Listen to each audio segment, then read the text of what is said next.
So hi friends, we have Chef Sayan Isaksson from Sweden, right? And we are at the Swedish embassy. We have got the opportunity to have a little word with him. Chef, if you would like to tell us, our viewers, just about yourself a bit, in a nutshell, about your career or specifically. Tricky question.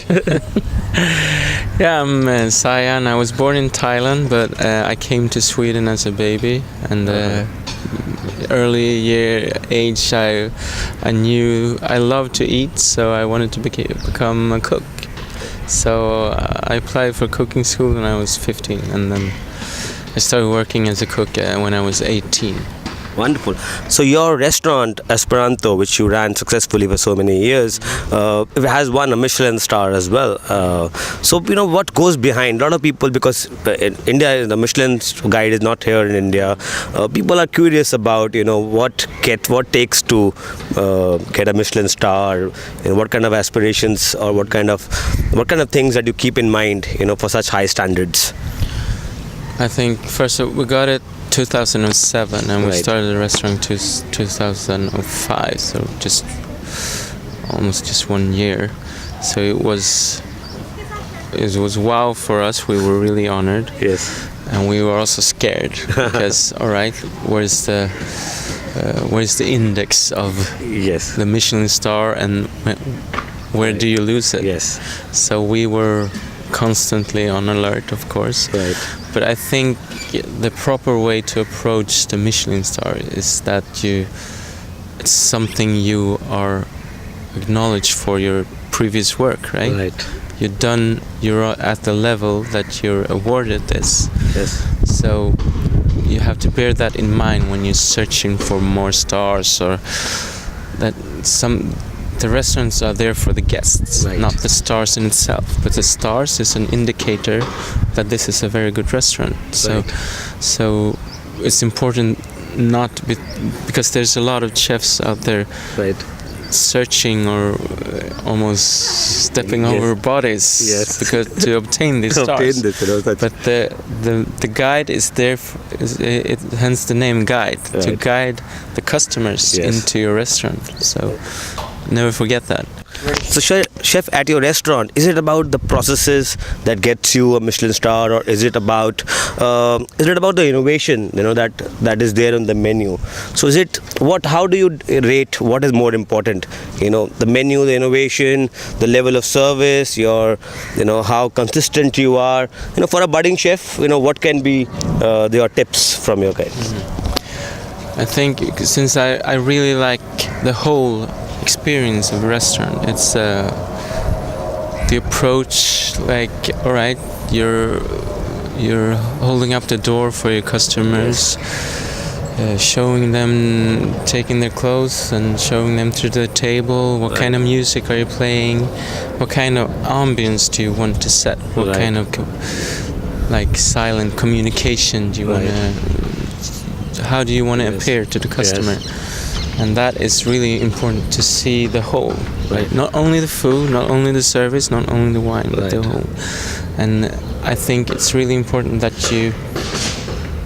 if you run a restaurant or you take part of a restaurant, it's really important that you experience the whole. Right.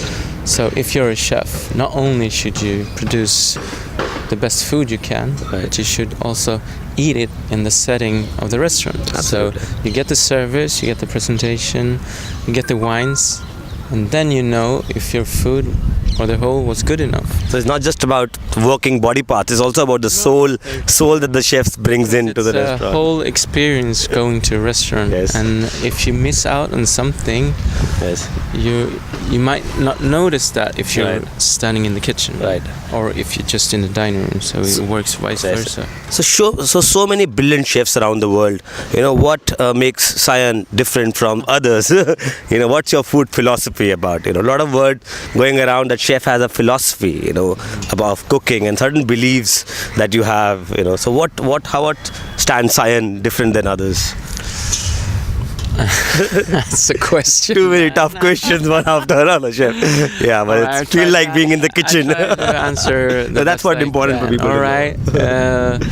I don't know. I'm very curious. I like to be challenged a lot, and I like to, because I think if you're challenged, the reward is much higher, Yes. on a personal level, Right. of course. And so, but I wouldn't say it because there's so many brilliant chefs out there. Yes. But what I can say is that cooking in this, how do you say, in this time that we are in now, Yes. with all the all the questions concerning environments and all the the social media, everyone is a food critic, Yes. and you're really exposed to so many opinions. A lot of eyes on you. Yeah, but everything else. as I said, I like challenges, and Yes. I like the, how do you say, I like it when it's not too easy. It's like- Yes. and I like working under pressure, and I don't mind if there's Michelin's inspectors and stuff like Oh, that. wonderful. So that means when the going gets tough, the tough gets going. As we say. Wonderful. I'm pretty comfortable in the, how do you say it, in the rushed environment, or I like things happening around me. That's nice. Beautifully put it. Sweden meets Thailand. Just as you are, Rush and this beauty of Swedish cooking. What about the Sweden cuisine? So what in your restaurants, in your cooking, what's the cuisine about? If you can explain to people what Swedish cuisine is, in short.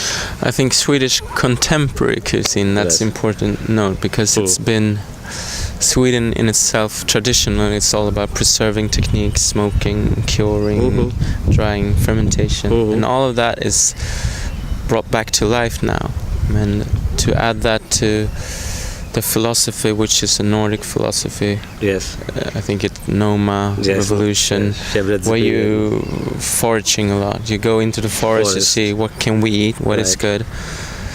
You source the best products in the seas, and of course you have to be aware of what's sustainable or not. Yes. And you have respect for the animals and the plants. And by that said, because I don't want to pose, I'm not into posing as a activist. No, Yeah. I'm not that. But Yeah. I'm all about the end result. Yes. And the end result, the best product is when the symbiosis happen between the ethics and the quality, and they're often connected, right? So it's not that hard, really. Great, chef. It was wonderful talking to you, and may wish you great times ahead. And I heard there are some secret projects of yours coming up. So wish you all the best for that. Thank you.